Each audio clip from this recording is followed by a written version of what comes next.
তো জুবায়ের, আবার আসতে চাই যে আসলে তুমি নেদারল্যান্ডে যাওয়ার পর সেম জীবন জীবনে আমাদের বাংলাদেশে থাকাকালীন তোমার ট্রান্সপোর্টেশন, তোমার সামাজিক কাজ, তোমার ইউনিভার্সিটির কাজ যেভাবে করেছো, আর নেদারল্যান্ডে যাওয়ার পর সেম কাজগুলো করার সময় কি কি পরিবর্তন দেখেছো বা কি কি প্রযুক্তির ছোঁয়া দেখেছো যেটি আমাদের দেশে নাই বা প্র্যাকটিস নাই? ধন্যবাদ নিজাম। তো আমি প্রথমে একটু এডুকেশন সিস্টেম নিয়ে কথা বলতে চাই, যেহেতু এডুকেশন সিস্টেম একটু প্রসঙ্গ চলে আসছে। তো আমাদের যে এডুকেশন সিস্টেম এবং এখানের যে এডুকেশন সিস্টেম, আকাশ পাতাল পার্থক্য।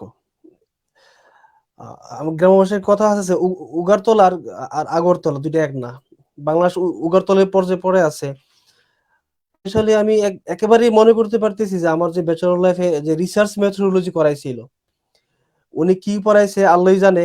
এবং ওনার যে শিক্ষা আমাদেরকে দিছিল রিসার্চ মেথোডোলজি সম্পর্কে, এটা এটা তো এটা কোন প্রকারের রিসার্চ মেথোডোলজি পর্যায়ে পড়ে না, কোনো এবার নেবার পড়ে না। এখানে এসে আমি সেম কোর্স করছি রিসার্চ মেথোডোলজি।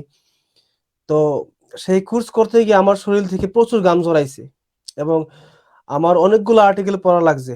অনেকগুলো আর্টিকেল, যা বলা বাহুল্য প্রায় 50 থেকে 100টা আর্টিকেল আমি পড়ছি এবং অনেকগুলো রিসার্চ পেপার আমি ডাউনলোড করছি। ডাউনলোড করে তারপরে আমি রিসার্চটা জমা দিছি। প্রথম পর্যায়ে আমি ফেল করছি, সেকেন্ড পর্যায়ে আরো এফোর্ট দিছি, আরো এফোর্ট দেওয়ার পরে পাস করছি। কিন্তু এখানে যে রিসার্চের যে ব্যবস্থা এবং আমাদের দেশের যে রিসার্চের ব্যবস্থা, এটা সম্পূর্ণ কি আলাদা। আর এখানে যে পড়াশোনাটা সম্পূর্ণটা হচ্ছে প্র্যাকটিক্যাল বেসড, একবারে হাতে কলমের শিক্ষা যেটা বলা হয় আর কি, এখানে সেই শিক্ষাটা দিতেছে। আর আমাদের দেশে যে শিক্ষাটা, তোমাকে 10টা কোশ্চেন দিয়ে মুখস্থ করো, মুখস্থ করো, পরীক্ষায় যাও, পরীক্ষা খাতায় সেগুলো লিখে ফেলো।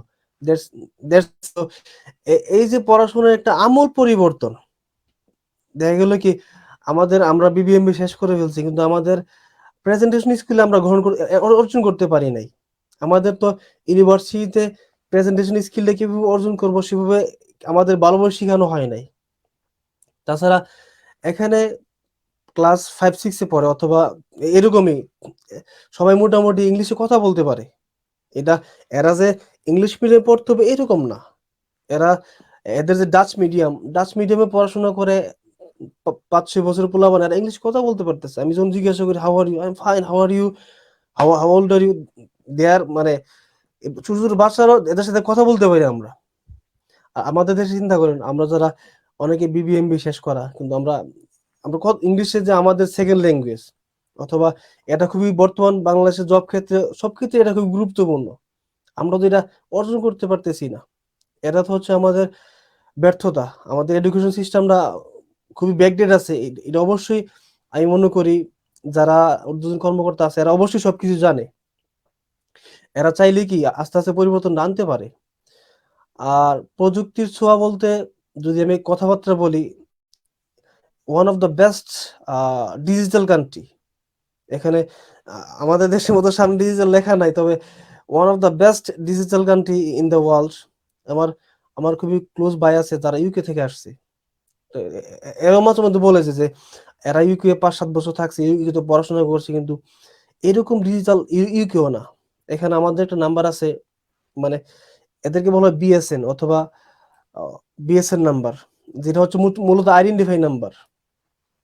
এই বিএসএন নাম্বার দিয়ে এরা সবকিছু দেখতে পারতেছে, আমি কোথায় আছি, আমার বাসা কোথায়, আমি কি করব না করব। আর একটা হচ্ছে ডিগিডি বলা হয়। ডিগিডি একটা ওইখানে একটা অ্যাকাউন্ট করা লাগে। ওইখানে অ্যাকাউন্ট না করলে সবকিছু মোটামুটি অসম্ভব, কারণ ডিগিডির সাথে সবকিছু লিঙ্ক আপ। আমি একটা অ্যাপয়েন্টমেন্ট নিব ডাক্তারের, অথবা ডাক্তার যে জিপি আছে ওইখানে আমি রেজিস্ট্রেশন করব, আমার ডিগ্রি লাগে, ডিগ্রি দিয়ে আমার ঢোকা লাগে। তো এখানে এসে তো প্রযুক্তির ছোঁয়া কাকে বলে, প্রযুক্তি কত প্রকার কি কি মানে সবকিছু দেখতেছি, কারণ না এখানে ক্যাশলেস কান্ট্রি। আমাদের মতো আহ, এখানে কেউ ক্যাশ ক্যাশ নিয়ে করে না। আমি আসার পরে মানে এখানে আমি অভ্যস্ত হয়ে গেছি ক্যাশলেস এর মধ্যে। এবং ট্রাফিক রুলস এটা তো খুবই ডিজিটাল। এবং আমাদের যে রেলওয়ে সিস্টেম 100, এখানে নেদারল্যান্ডের রেলওয়ে সিস্টেম 200% ডিজিটাল। এখানে আমরা চিন্তা করতে পারি এখানে যাত্রী কম, পুরো ট্রেনই ফাঁক, কিন্তু তারপরে আর প্রফিট ম্যাক্সিমাইজ করতেছে। কারণ এখানে কি মানে কার্ড ছাড়া কেউ ঢুকতে পারতেছে না। যখনই ঢুকবে এদের কাছে প্রত্যেকের কার্ড আছে, কার্ডটাকে পাঞ্চ করা লাগে, তারপর দরজা খুলবে, তারপর ঢোকা লাগবে। কিন্তু কার্ড না থাকলে পাঞ্চ করা যাবে না, ঢোকা যাবে না। তো আমাদের দেশে যে সিস্টেম, মানে আমাদের যে রেলওয়ে, এরা চাইলে কি করতে পারে, খুবই প্রফিটেবল করতে পারে। আর রাস্তাঘাট তো খুবই খুবই সবকিছু পরিষ্কার পরিচ্ছন্ন। আমি আমি তো অনেকবারই মানে বাংলাদেশ ক্যান্টনমেন্টে গিয়েছিলাম, সৌভাগ্য হয়েছিল তো, অথবা যারা গিয়ে থাকে এরা দেখতে পারে যে ক্যান্টনমেন্ট রাস্তাঘাট কিন্তু খুবই চমৎকার বাংলাদেশে। মানে এখানে রাস্তাঘাট কি, মানে যদি কম্পেয়ার করি, কম্পেয়ার তো এখানে অবশ্যই বেটার, কিন্তু যারা ক্যান্টনমেন্ট গিয়েছে অথবা ক্যান্টনমেন্ট থাকে, ঠিক সেম রুট সারা দেশেই কি সেম ব্যবস্থা। যারা একেবারে প্রত্যন্ত গ্রামে থাকে, এরাও শহর আসতে কি বেশি সময় লাগে না, কারণ যোগাযোগ ব্যবস্থা খুবই ভালো। এমন কোনো জায়গা নেই চিপা চাপা, সব দিক দিয়ে রাস্তা আর রাস্তা, মানে যেদিকে যাবে রাস্তা। আর সবচেয়ে বড় কথা হচ্ছে সাইকেলিংটা খুবই মজার এখানে। সাইকেলিং দিয়ে এই সারা দেশে কি এক জায়গা থেকে আরেক জায়গায় মুভ করা যাবে ইচ্ছা করলে। ধন্যবাদ। আমরা বিশ্বাস করি ইনশাল্লাহ একদিন আমাদের বাংলাদেশও আহ, এরকম ম্যানেজমেন্ট অনেক সুন্দর হবে। সবাই খুব গোছানো ভাবে চলবে, যেখানে সেখানে ময়লা ফেলবে না। তারপরে গভর্নমেন্ট রুলস গুলা মেনে চলবে। আসলে সবচাইতে বড় বিষয় হলো আসলে আইন থাকা আর আইন মেনে চলা। নিজাম নিজাম নিজাম বন্ধু, একটা প্লিজ এক মিনিট, আমার একটু একটা মজার কথা মনে পড়ছে। আমার এক বন্ধু সিগারেট খায় এখানে নেদারল্যান্ডে আর কি। তো সে সিগারেট খাওয়ার পরে সিগারেটের যে সুগা অথবা পিছনে একবার সর্বশেষ অংশটা সে পকেটে ঢুকাই দিয়েছে। জিজ্ঞাসা করলাম, বন্ধু তুই পকেটে ঢুকাইলি কি রে? বলছো এখন তো এটা বাংলাদেশ না, তো আমি এখানে আসছি, একটু নতুন দেশে আসছি, তো আমার যে সিগারেটের যে শেষ অংশটা অবশ্যই আমি ডাস্টবিনে ফেলাবো আর কি। তো এখানে আসার পরে সে অতটা পরিবর্তন হয়েছে। আসলে এটাই এটাই বলতে চাচ্ছিলাম, যে আসলে আমরা একই মানুষ। ওই যে একটু আগে বলছিল যে ক্যান্টনমেন্ট কেমন আর পাবলিক প্লেস গুলা কেমন, একই মানুষ, একই ড্রাইভার, একই বিষয়। কিন্তু আমরা ক্যান্টনমেন্টের ভিতরে ঢুকলে আসলে ঠিক ক্যান্টনমেন্টের রুলস গুলা মেনে চলি, কিন্তু বাইরে আসলে আসলে মনে হয় যেন দেখার কেউ নেই। তো বলছি যে আমাদের যে কর্তৃপক্ষ আছেন, দেশের পরিচালনার ক্ষেত্রে যারা আছেন, তাদেরকে বলবো এখনো সময় আছে। আমরা বিশ্বাস করি আমাদের দেশ, আমরা তাদেরকে দিয়ে এক্সাম্পল দেব না, আমরা আমাদেরকে দিয়ে জন্য নেদারল্যান্ডের সময় এক্সাম্পল দিতে পারে ইনশাল্লাহ। আমরা বিশ্বাস করি এরকম একদিন আমাদের এই সত্যিকারের সোনার বাংলাদেশ গড়ে উঠবে। এর জন্য আমি মনে করি আমাদের বয়সী বা যারা আছে তাদের ভূমিকা অনেক বেশি রাখতে হবে। কারণ আমরাই এখন এগুলা সংস্কৃতিতে বা আমাদের কালচারে, আমাদের সোসাইটিতে বেশি করে ছড়িয়ে দিতে হবে। যে তুমি এটা বলছো, তোমার ফ্রেন্ড সে নিশ্চয়ই বাংলাদেশি, আহ, সে ওখানে সিগারেট খাওয়ার পর সিগারেটের যে অবশিষ্ট বিষয়টা, জিনিসটা সে পকেটে ঢুকিয়ে ফেলছে, সে ডাস্টবিন না পেয়ে সামনে। সো এরকম প্র্যাকটিস গুলো আমাদের দেশেও ইনশাল্লাহ হবে বা শুরু হচ্ছে।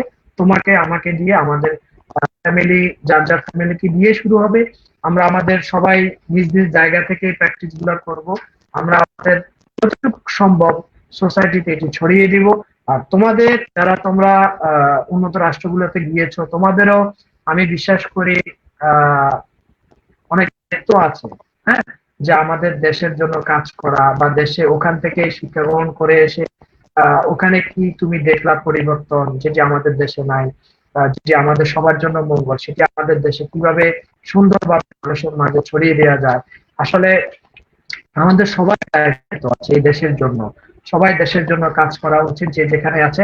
আমাদের টিকটকের এটাই উদ্দেশ্য, যে আসলে আমরা বিভিন্ন দেশের সাথে, বিভিন্ন জায়গার সাথে, বিভিন্ন মানুষের সাথে কম্পেয়ার করে আমাদের দেশের প্রবলেম গুলা, আমাদের দেশের প্রযুক্তি গুলাকে কিভাবে আরো বেশি বেশি ব্যবহার করে আমরা ভালো কাজে ব্যবহার করে আমাদের সোসাইটি, আমাদের দেশকে আরো সুন্দর করতে পারি, আরো স্মার্ট করতে পারি, আমাদের সকল কাজ কিভাবে উন্নত রাষ্ট্রের মতো অনেক সহজে করতে পারি। যেটি আমরা এখনো বিরক্ত হই, যে ব্যাংকে গেলে বিশাল বড় কর্মঘন্টা নষ্ট হচ্ছে। ব্যাংকে যাওয়ার জন্য আমি যদি 5 কিলোমিটার দূরে আমার ব্যাংক হয়, আমি একটা গাড়িতে উঠলে, রিক্সা উঠলে আমার আধা ঘন্টা 1 ঘন্টা ওখানে লস করবে। তো কর্মঘন্টা অনেক লস হয় আসলে।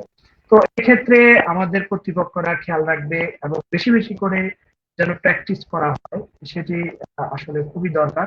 তো আরেকটি বিষয়ে জুবায়ের, আমি তোমার কাছে জানতে চাই, যে আসলে তোমার মতো বা আমাদের মতো এরকম অনেকেই আছে যে পড়াশোনা করতে যায়, কিন্তু ম্যাক্সিমামই আর দেশে আসে না। ওই দেশে থেকে যায় বা তার আশেপাশে অন্য কোনো দেশে সেটেল হয়ে যায় বা তার ফুল ফ্যামিলি নিয়ে যায়। কিন্তু তোমাদের যে মেধা, তোমরা যে শিখলা, এত বড় উচ্চ শিক্ষা লেখাপড়া করলা, আসলে কি আমাদের দেশে এসে ওই মেধাটা ব্যবহার করা যায় না? বা আমাদের দেশের জন্য কি তোমাদের ওই মেধাটা ব্যবহার করে ওই দেশের প্রযুক্তিগুলা আমাদের দেশে এসে এগুলা নিয়ে কাজ করা যায় নাকি? ম্যাক্সিমাম কেন তোমরা আসলে বাইরের দেশে সেটেল হয়ে যাও? এটা খুবই টাফ কোশ্চেন। তো এই কোশ্চেনের ক্ষেত্রে আমি যেটা বলবো, এখানে ফর এক্সাম্পল আমি অন্যদের আমার পার্সোনাল এক্সাম্পল দিই। এখানে এসে আমি ও- এখানে এসে এদেশে এনভায়রনমেন্টের সাথে আমি আস্তে আস্তে খাপ খাইয়ে নিতেছি। এখানে আমি পুলিশের ক্ষেত্রে আর্গুমেন্ট করতে পারতেছি, তুমি আমাকে ধরছো কেন, আমি এটা করি নাই, তুমি তুমি করছো কেন, তুমি যদি আমাকে হ্যারাসমেন্ট করো, আমি আমার ফার্দার আমি লয়ার ধরবো। পুলিশ ধরলো, ফর এক্সাম্পল আমি একটা রুলস ব্রেক করলাম, আমার ফাইন করলো, ফাইন করে বল জিজ্ঞাসা করো তুমি কি লয়ার ধরতে চাও, তখন আমরা বলি যে হ্যাঁ লয়ার ধরতে চাই। লয়ার ধরলে আমরা ফাইনটা রিমুভ করতে পারি অনেক সময়। তো সেক্ষেত্রে কি এখানে এনভায়রনমেন্ট খুবই চমৎকার, আমাদের পরিবেশের মতো এত দূষণ পরিবেশ না। আর এখানে সাউন্ড পলিউশন, এনভায়রনমেন্ট পলিউশন, এবং এখানে বুক ভরে নিঃশ্বাস নিতে পারি। আমার স্কিন আগে আগে খুবই ডার্ক ছিল, এখানে আসার পরে স্কিনটা অনেকটাই ফর্সা হয়ে গেছে। তো আর তাছাড়া এখানে এটা কি ফান ফান করলাম, this is like a jokes nothing. তো আর হচ্ছে এখানে তো এনভায়রনমেন্ট খুবই চমৎকার। আর এখানে মানুষজন খুবই ভালো। এখানে আমাদের দেশে যে একটা ওই গুতাগুতি আছে, খাস বাংলায় গুতাগুতি আছে, কারে কে গুতাগুতি করবে, এখন গুতাগুতি নাই এখানে। আমি খেতেছি, আমি পড়তেছি, বন্ধু বান্ধব নিয়ে ভালো আছি। বাংলাদেশে কিছু একটা উন্নতি করতে গেলে কি পিছন দিক দিয়ে লেগে থাকে। এক বন্ধুর সাথে কথা বলতেছিলাম যে সে সাইনের সাথে কথা হইতেছিল, তুই তুই মনে হচ্ছি নয়। তো সে বলতেছিল, দোস্ত আমি ব্যবসা দিয়েছি, আমার পুলিশ এসে হয়রানি করতেছে। এখানে তো সেই হয়রানিটা আর নাই। আর হচ্ছে যদি কেন বাংলাদেশে আমরা যাই না, সেটা এখানে দেখা গেল কি, এখানে মোটামুটি আমরা ভালো ইনকাম করতেছি। এখানে বাংলাদেশে বিবিএমবি করে একটা ছেলে বাংলাদেশে 15,000 টাকা স্যালারি চাকরি করতেছে, তো 20,000 টাকা স্যালারি চাকরি করতেছে। তো এই অ্যামাউন্টটা তো খুবই কম, জবের ক্ষেত্রে অ্যামাউন্টটা খুবই কম। সেক্ষেত্রে অনেকে হয়তো বা সুইচ করার সাহস পায় না, যে বাংলাদেশে গিয়ে তো অল্প টাকা, অথবা ফর এক্সাম্পল 10,000 20,000 না হোক, সে 50,000 টাকা পাইলেও কি, এটা তো খুবই অ্যামাউন্টটা খুবই লো। এটা একটা অন্যতম একটা কারণ হইতে পারে। তাছাড়া বাংলাদেশের পলিটিক্যাল কারণ খুবই বড় ইস্যু, আনএমপ্লয়মেন্ট রেটটা তো খুবই বেশি, কারণ এখানে অনেকে আমি আসার পর দেখতেছি, মানে আমাদের অনেকে ভালো ভালো মেধাবী আছে, আমরা তো মেধাবী না, কিন্তু অনেক ভালো ভালো মেধাবী আছে, এদেরকে যথাযথ মানে মূল্যায়ন করা হইতেছে না। তারপরে এরা রাগ করে এক পর্যায়ে কি দেশ ত্যাগ করতেছে, পলিটিক্যাল কারণ। এটা খুবই ইম্পর্টেন্ট। পলিটিক্যাল কারণে অনেকেই দেখা গেল কি এর যোগ্যতা আছে, চাকরি পাইতেছে না। কিন্তু অনেকের যোগ্যতা লেস, অনেকের কোয়ালিফিকেশন লেস, কিন্তু এরা চাকরি পাইতেছে। এই যে ডিসক্রিমিনেশনটা অনেকটা বড় একটা কারণ বাংলাদেশে মুভ না করার। ধন্যবাদ জোবায়ের। আমরা তবু আমাদের দেশকে এগিয়ে রাখবো, আমাদের দেশকে সকল দেশের রানিং সেজে রাখবো। আমি চাই সকল সমস্যা, অনেক সমস্যা থাকবে, এই সমস্যাগুলো থেকে উত্তোলন করার জন্য আমাদেরকে কাজ করতে হবে। আমরা দেশে আসবো ইনশাল্লাহ। আমাদের ছোট্ট ছোট্ট কন্ট্রিবিউশনটা সময় যোগ হলে অনেক বড় হবে। আমাদের দেশ থেকে এই প্রবলেম গুলো আশা করি সলভ হয়ে যাবে। বারবার বলছি, এই রিলেটেড যে কর্তৃপক্ষগুলো আছেন, আশা করি আপনারা এগুলো খেয়াল রাখবেন। যে এই যে দেখেন, একটা মানুষ নেদারল্যান্ড এত টাকা খরচ করে পড়তে গিয়েছে, নিশ্চয়ই তার মেধার উচ্চতা আরো বাড়বে, তার পরিসর আরো বাড়বে, সে আরো বড় বিগ প্রজেক্ট নিয়ে কাজ করতে পারবে, দেশ থেকে নলেজ গ্যাদার করে দেশে এসে সেটি প্র্যাকটিস করতে পারবে, কাজে লাগতে পারবে। কিন্তু তারা আসে না কেন? তো ও অনেকগুলো কজ। আমরা চাই যে তোমরাও আসো, এসে একসাথে আমরা কাজ করি, আমাদের দেশের জন্য অনেক কিছুই করার আছে। আরেকটি কথা যেটা বলছো যে আসলে 10-15 হাজার টাকা স্যালারি বা বিবিএ করে, আসলে সবকিছুই বাস্তবতারও একটা বিষয় আছে। আমরা 10-15 হাজার টাকা দিয়ে শুরু করে স্কিল গ্যাদার করে আস্তে আস্তে সামনের দিকে আগাবো। তোমরা হয়তো ওখানে 2 লক্ষ টাকা ইনকাম করতেছো, তুমি যেটা বলছো বাসা ভাড়া দাও 50,000 টাকা। হ্যাঁ দেখো, মানে এক্সপেন্সও অনেক বেশি, কিন্তু আমরা এখানে 4-5 লাখ টাকা দিয়ে থাকা খাওয়া হয়ে যায়, আরো 5 লাখ টাকা বাড়ি বাড়াইতে পারি। সো আমাদের এখানে জীবন মান চলার ক্ষেত্রে কস্টিংটাও কম। অনেক কিছুই আছে, মিসম্যানেজমেন্ট আছে, অনেক কিছুই আছে, তার মধ্যেও আলহামদুলিল্লাহ আমরা ভালো আছি, ভালো থাকবো। আমাদের দেশটাকে সত্যিকারের সোনার বাংলা গড়ার জন্য আমাদের সবার দায়িত্ব আছে। আমি চাইবো তুমিও অনেক আহ পড়াশোনা করে মেধা অর্জন করে সেটি আমাদের দেশের জন্য কাজে লাগাবে, আমাদের দেশের উন্নয়নে লাগাবে। তোমার মতো যারা দেশের বাইরে আছে তাদেরকেও একই কথা বলবো। আজকে আমাদের এই পিটকের সময় দেওয়ার জন্য, তোমার এই মূল্যবান সময় দেওয়ার জন্য অসংখ্য অসংখ্য ধন্যবাদ।